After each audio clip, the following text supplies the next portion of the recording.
Ya, assalamualaikum warahmatullahi wabarakatuh. Oh sorry, agak NU ya. Ini NU ya. Assalamualaikum warahmatullahi taala wabarakatuh.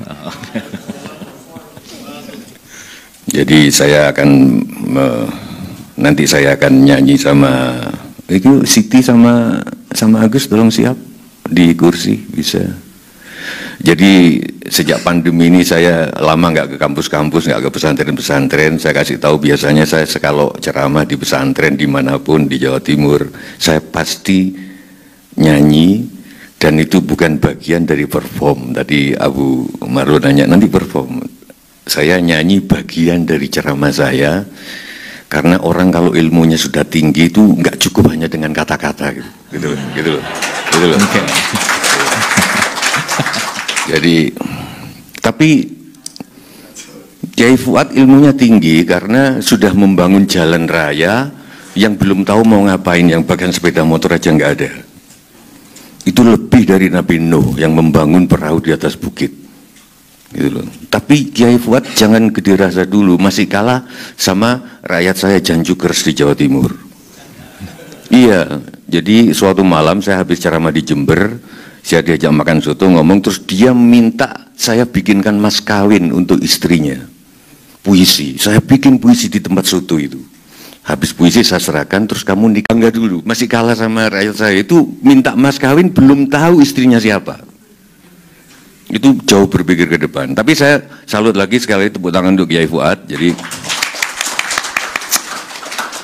saya ketika Kiai Fuad tadi bilang disebut miring-miring, gelok-gelok gitu, saya teringat Kiai, jadi muridnya Cak Nun dibikin pondok pesantren di daerah Jogja, di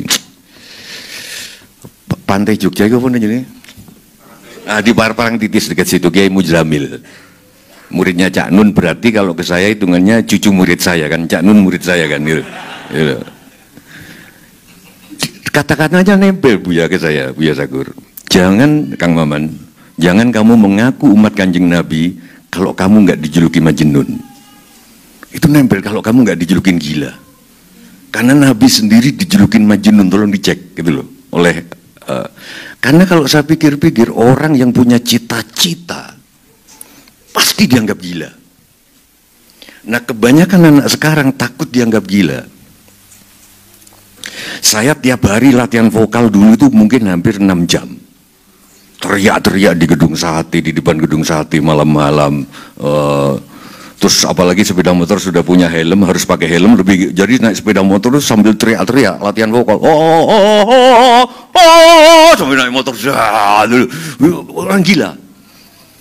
Jadi jangan kamu mengaku, ini nempel banget. Tolong nanti kalau salah dikoreksi Kiai Muzamil. Jangan mengaku umatku, umat Nabi, kalau tidak dianggap gila, Majnun di bidangnya, di bidang politik atau apa, karena mikir ke depan.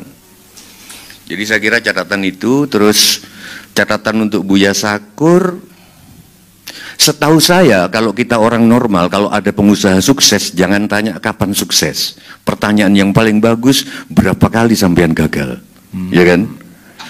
Iya, kalau ketemu pengusaha sukses, jangan tanya bagaimana Anda sukses, mulai dari berapa kali sampean gagal. Teman saya, Kang tadi, Kang Maman nyebut Bitcoin, dia bergerak di bisnis digital untuk mendanai UMKM.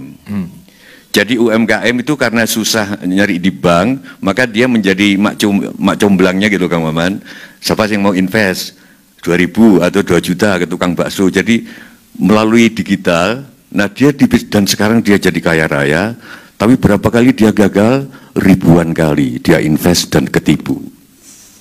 Nah Buya Sakur ini ribuan kali gagal bertani. Tidak sukses jadi petani, malah jadi kiai. Gimana coba? Ini gimana Tuhan? Ini maksudnya apa? Gitu loh. Saya berkali-kali dulu tuh nawar orang untuk baca puisi. Yang nanggap saya pertama baca puisi itu Yudi Latif Kang, di Bandung. Yang orang Pancasila, Dr. Yudi Latif. Mungkin karena kasihan. Saya dikasih gudang garam betel, makanya saya minta tadi waktu Abu Bakar ini kenangan, saya dikasih gudang garam betel 2 baca puisi di Masjid Raya Bandung. Saya nawarin tiap orang saya mau baca puisi. Gagal terus. Yudi Latif oke, tapi pasti karena kasihan. Sejak itu saya mulai baca puisi. Jadi saya kira gitu. Saya kenal sama Mang Fuad, Mang Haji itu di sebuah lahan tidur waktu itu, namanya Cijeruk di Bogor. Waktu itu saya ngomong kegaiban. Kenapa sih kita terlalu, orang Islam itu terlalu apa, logis gitu apa. Terus habis itu Mang Fuad pidato. Menarik, saya nempel, pasti Mang Fuad itu udah lupa, tapi saya ingat. Karena guru itu selalu ingat apa yang diomong muridnya gitu.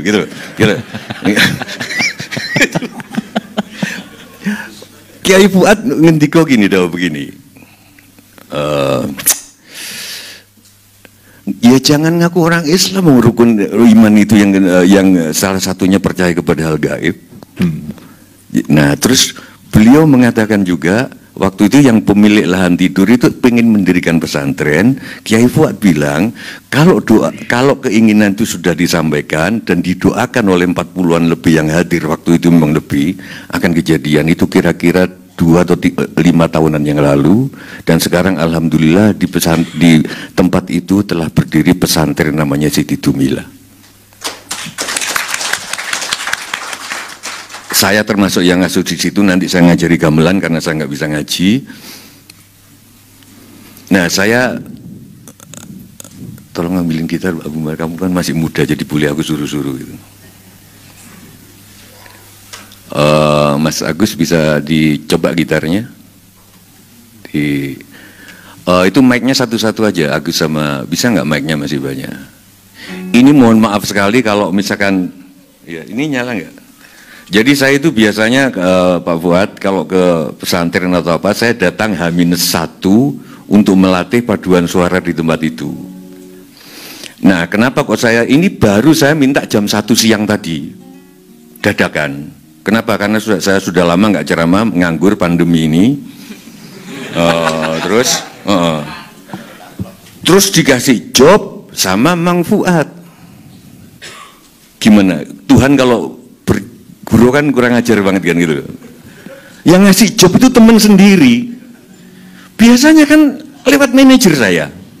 Kalau lewat manajer kan segini gitu loh. Nah kalau Mang Fuad kan saya nggak tahu mau ngasih berapa ini gitu loh. Nah ketika Mbak Dadan minta berapa Mbak? Gila, presiden masa suruh mikirin gitu, nggak usah dimikirin kan? Ini kan pesantren, lu kenapa? Biar Mang Fuad sendiri yang mikir gitu.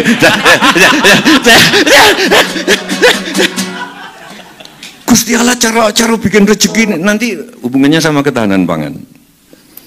Pas ngobrol bertiga sama Kang Maman sama Buya Sakur, saya ngomong, saya itu dikasih DP untuk pentas di tempat beliau ini. DP gitu loh.